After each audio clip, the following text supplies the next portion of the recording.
A few years ago, I guess probably in my early service on the board, we appointed a futures panel. And sometimes we get those confused. I still do today. But there was a futures panel put in place that was really looking at NAA. What did NAA really need to survive, our association? And as a result, and from the findings of that futures group, I think we overhauled NAA and are continuing to do so. But we've changed and detailed governance, put in place financial benchmarks, rewritten responsibilities for officers and directors, put in place a business plan with measurable objectives, all for NAA's survival.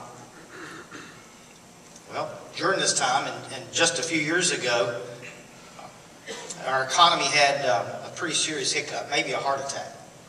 And the game changed. And I think if you listen to our keynote speaker, you're realizing, as I am and others, that it's maybe forever changed. But there's hope, and there's good news. But what are we going to do? So realizing the effects of this economy on the auction industry, it became apparent that now NAA's house is in order. What about our industry? How are we going to survive? How do we adapt? So we started asking some questions. What will the auction business look like in 5 to 10 years? How will the live event work? How will it take place? What will it look like? How will the internet impact your business? How will it help it? How, will you use it for sales and other purposes, of course? But another question, here's one. Will we be in business in 5 years? Will we be in business in 10 years? Some pretty hard questions. Things have changed. Do you remember tobacco auction?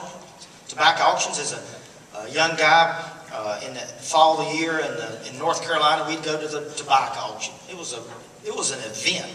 The entire community came out. It was critical to our local economy.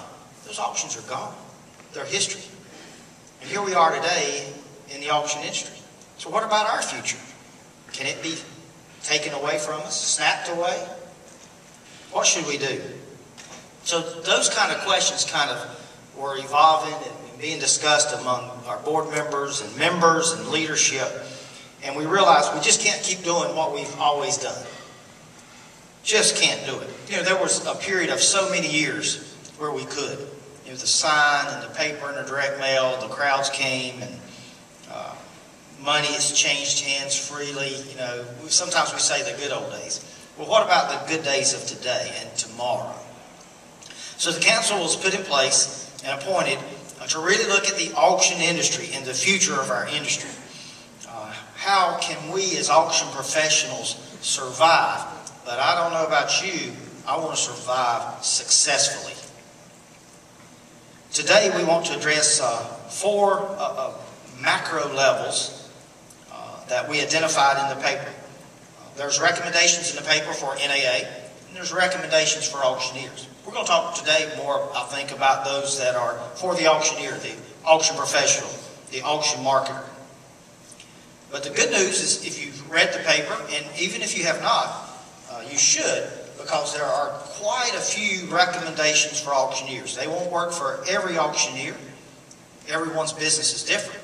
But there are absolutely applications that I believe you can put in place to help you survive. And to kick it off, we're going to ask some of our panel to come forward and kind of give an introduction to segments of the paper. There are a couple of things that I'd like to direct some attention to about the impact of technology. Internet auctions are here, and whatever iteration of internet auctions your firm chooses to use, they're going to have a significant impact on your business. That's almost to the point now where we can take the presence of the internet and the conduct of the auction as something that will be for granted. And so I want to direct some attention to some other impacts that the internet will have on your business that might not be as clear on initial inspection. One in particular is the visibility into auction results that has never before been present. Auction results have been opaque and poorly documented in the past. Now, with a attendees at your live auctions and people who interact with you on a day-to-day basis, it is incredibly easy to document what you are doing. It can be filmed and posted on YouTube before you've actually concluded the checkout at your auction.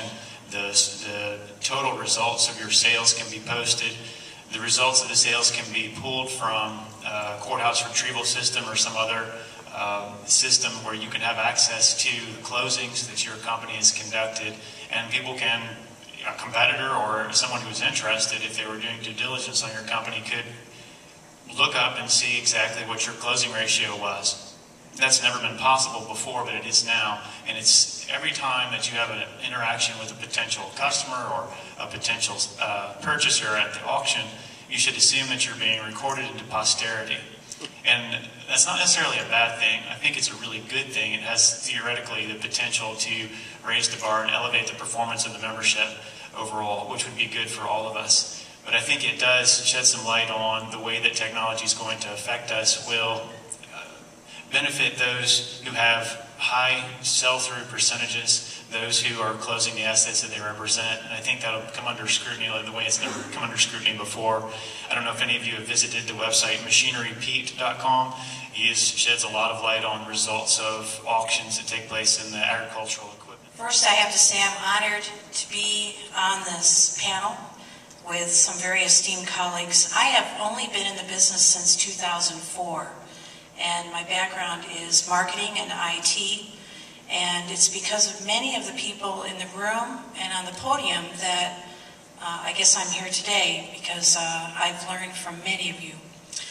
If you are not familiar with the word freemium, it's just you actually are living it every day. How many of you have Gmail accounts? Can you raise your hands? And how many of you are on Facebook? How many of you use Skype? And what about Twitter? Would you be using any of those services today if you had to pay a monthly fee? Those are all created on a business model called freemium, and it's where you get free service and you pay for an upgraded service. And if you were a venture capitalist right now, you would probably be putting all of your money only into freemium business models. Freemium is something that is growing very rapidly throughout every industry, and many of you might think that it hasn't hit the auction industry yet, but it has. How many of you offer a free consultation, either over the phone or going to visit a property? Can I see a show of hands? Folks, that is a freemium model. So you're already using it to some degree. That's at the lowest level, perhaps, and what we're going to see is, where will it go and where will it end? Perhaps as more of us, as there's more competition for auctions, we will become the commodity, and specialization will help us overcome that. But for instance, as an example, I create WordPress sites, websites, and that software is free. We've all acknowledged across the panel here that change is a certainty. And if there's one thing that's a certainty of change, it's our government. There's not a day that goes by that there's not a new regulation that can impact us, a new law, a new bill, a new policy. And we talked at length, actually, as a panel when we met for 3 days about government regulation and what does that mean for the auction industry and what does that mean for us as professionals and members of the association. And I'm just going to touch on a couple of the high points here. One of the things we talked about at length was small businesses and how does that impact our small family business memberships and our large, more corporate type auction companies within the association. And Larry alluded to this a little bit, and so did Jerry, that in the real estate market, the problem is so big and so burdensome that it likely cannot be handled by smaller auction firms. We discussed at length the concept of having an aggregator or a large auction company that would be the main contact with the federal government or whatever agency is going to be tasked with liquidating these assets, and that person being a person that would aggregate these auctions and these contracts out to other auctioneers, similar to RTC, but much different. So we also discussed licensing trends. This gets very unique in that some states, including my very own state right now, which is shut down because they couldn't reach a budget as a state, Minnesota, are having severe budget problems. And this is not only a state problem, but this is a national problem. As we well know, the 2nd of August, we're going to reach our debt ceiling with the federal government. So we've got states that are trying to look for revenues, and some are looking for revenue by cutting expenses. So this is going to mean less regulation in some states of the auction industry, which will have an impact on many of us. In other states, they're looking to do more regulation of the auction industry to create revenue. So you've got an interesting dichotomy going on here of some states you're going to be more regulated in, some you're going to be less regulated. About your vision for this? I sure will, and it's been a pleasure to serve with you guys on this panel.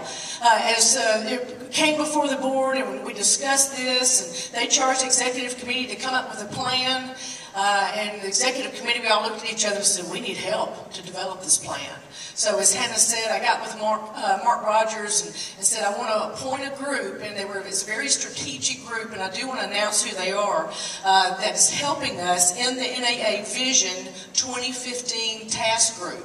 And we're looking at how this is going to affect the NAA and how we've got to change to help you succeed and thrive and be vibrant in your business. So number one, Hannes is on the committee, who brings tremendous talent and information to us. So it's been fabulous having Hannes on board of the NAA plus this committee. Also Kurt Kiefer, the new EI chair, as Hannah said, Mark Geyer is on the committee. My new, and I'm going to go ahead and let the cat out of the bag here, my new presidential appointee for this coming year, Mr. Tom Satterley, is on the committee, as well as Tommy Rowell, John Schultz, Mike Jones, and Rob Dole. So what we did is we appointed this group. We started doing some phone work, some email communications, and we came together in Atlanta end of June and started discussing the paper that you have been looking at, as well as there's a book called Race for Relevance. And if you're a state leader, I encourage you, get this book. And it talks about associations and challenges you, and it teaches you how to basically look at your association and become a vibrant association. Radical changes are part of the conversations that they lead you through. While we didn't agree with everything that they said in the book, it was an eye-opener. So what we did at that point is in June, we came up with an outline, a simple outline of these are some things that we see affecting the NAA and how the NAA is going to have to change and adapt. So they brought that outline to our pre-conference board meeting yesterday. We presented that, as Kurt said a little earlier, still a little my thunder. He said he read my notes. We discussed the outline. It's just an outline, just to make sure that we're on track and we're thinking about we're all in unison in our thinking. And they came back, gave us some feedback, so I'll now take that feedback back to this particular vision focus group, task group, excuse me. We're meeting in the end of August to actually develop the plan of how it affects the NAA and how the NAA is going to have to change to help you, the member, succeed. So we'll do that in August. Then we will present that plan to the board of directors in their October meeting. We'll say, board, here's the plan. What do you think? Hopefully we'll get a plan is to get approval out of them at that time. Then it's up to you guys, because we're now at that time going to take the plan to you. We need your feedback to this plan. We want to know what you like and even what you don't like. But one thing I challenge you is, if you don't like something on it, give us a solution. Give us a recommendation. Please do that. I'm going to sidebar on one thing.